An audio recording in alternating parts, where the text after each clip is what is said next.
Kemudian kenapa ada yang bertanya pada saya, kenapa kebijakan lockdown tidak kita lakukan?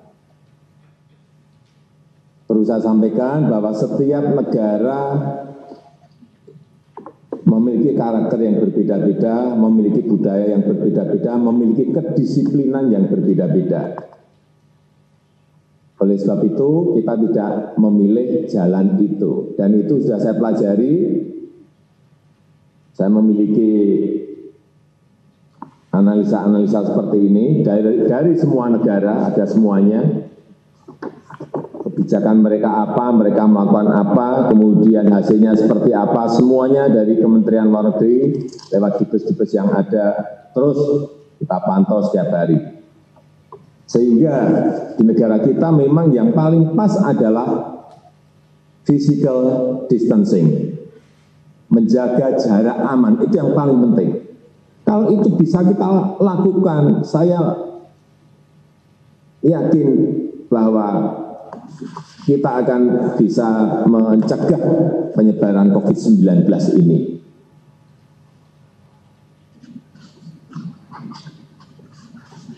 Tetapi membutuhkan sebuah kedisiplinan yang kuat, membutuhkan ketegasan yang kuat. Jangan sampai yang sudah diisolasi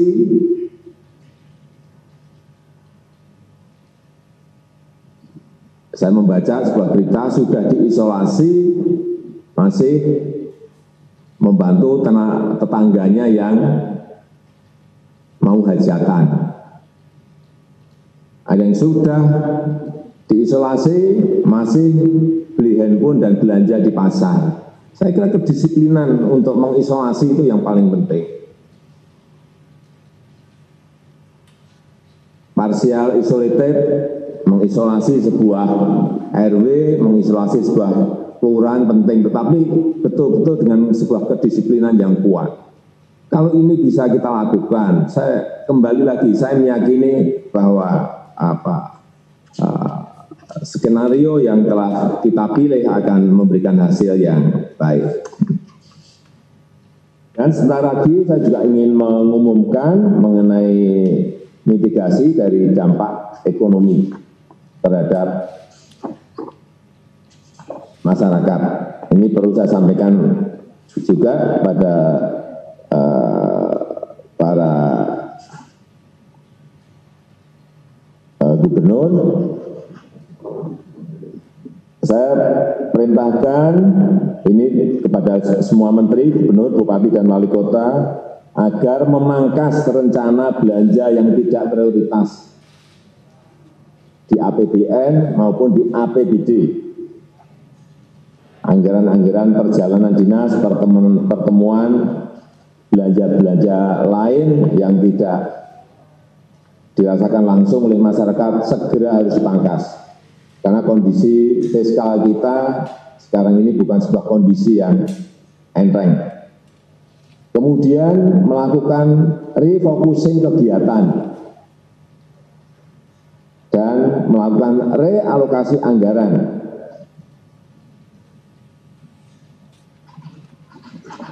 untuk mempercepat penanganan COVID-19, baik terkait isu-isu kesehatan maupun bantuan sosial untuk mengatasi isu-isu ekonomi. Landasan hukumnya sudah jelas. Minggu yang lalu hari Jumat tanggal 20 Maret 2020 telah saya tanda tangani Inpres nomor 4 2020 untuk refocusing dan relokasi anggaran. Sekali lagi, bukan hanya penanganan kesehatan untuk masyarakat, tetapi juga untuk penanganan dampak ekonomi masyarakat lewat bantuan-bantuan sosial. Juga perlu saya ingatkan agar provinsi, daerah juga melihat betul ketersediaan bahan pokok dan mempertahankan daya beli masyarakat.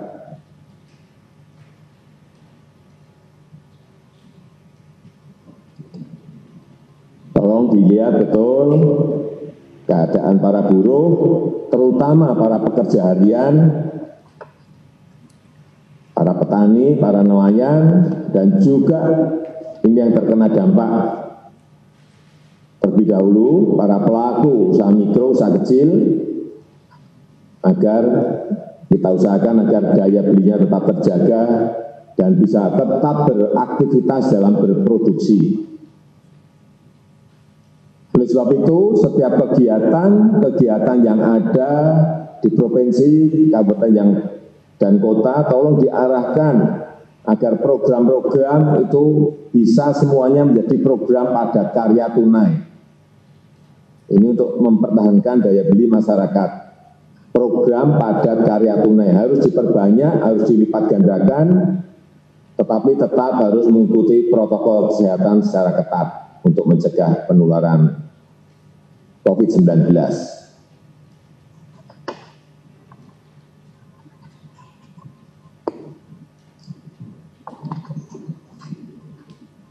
Sebentar lagi juga akan kita keluarkan kebijakan untuk penerima kartu sembako.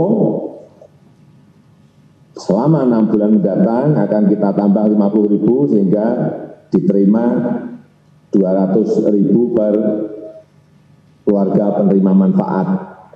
Anggaran yang telah kita siapkan 4,5 triliun. Kemudian juga akan segera dimulai kartu prakerja, implementasi dari kartu prakerja. Ini kita pakai untuk antisipasi para pekerja yang terkena PHK, para pekerja harian yang kehilangan penghasilan, dan para pengusaha mikro yang kehilangan pasar atau kehilangan omset. Alokasi anggaran yang telah kita siapkan adalah 10 triliun. Agar provinsi-provinsi bisa ikut mendukung ini, siapa yang harus diberi mulai didata dengan baik. Kemudian adanya keluhan dari usaha mikro, usaha kecil.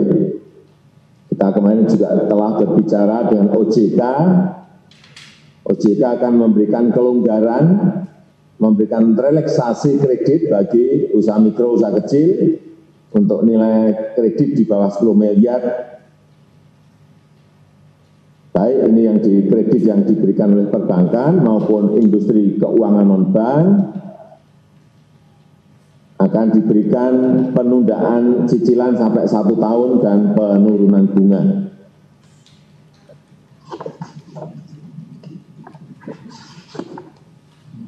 Keluhan saya dengar juga dari tukang ojek, supir taksi yang sedang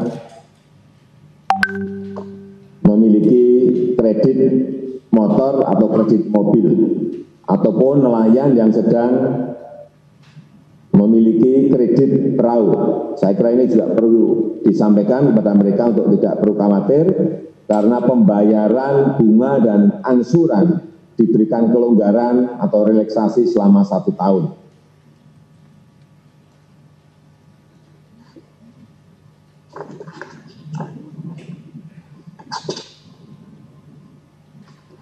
Beberapa skenario juga telah kita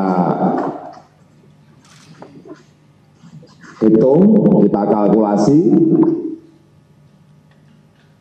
mengenai prediksi dari COVID-19 ini di negara kita Indonesia. Bulan April seperti apa, bulan Mei seperti apa, skenario buruk seperti apa, skenario sedang seperti apa, skenario ringan seperti apa. Dan saya kira kita ingin kita berada pada skenario yang ringan,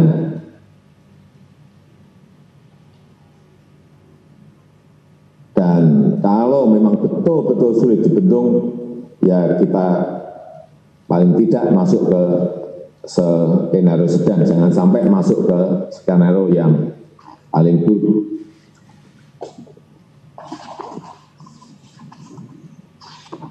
Kita juga telah menghitung juga penurunan di beberapa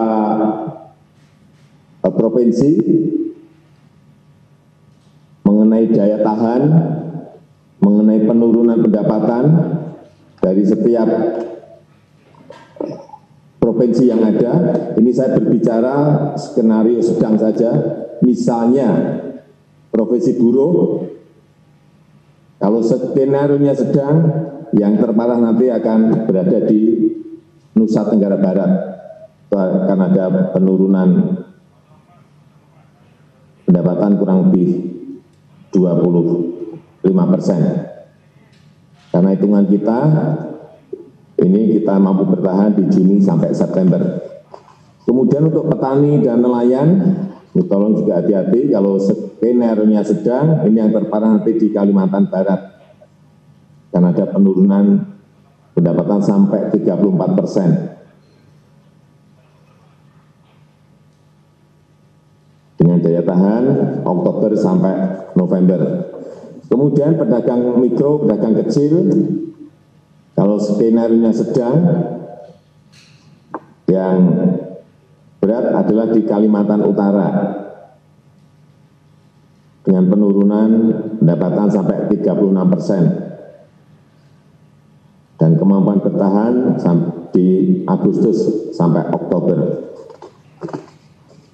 Kemudian untuk sopir, angkot, dan ojek, yang paling berat di Sumatera Utara. Ini turunnya sampai 44%. Angka-angka seperti ini mohon juga dikalkulasi secara detail di daerah, sehingga persiapan-persiapan bantuan sosial oleh provinsi, oleh kabupaten dan kota betul-betul bisa disiapkan lewat tadi yang sudah di depan saya sampaikan, refocusing dan relokasi anggaran yang ada. Kalau kita bekerja secara detail, di lapangan juga kita ikuti, saya meyakini sekarang ini masyarakat sudah mulai bergerak, provinsi-provinsi juga saya lihat telah melakukan dan bekerja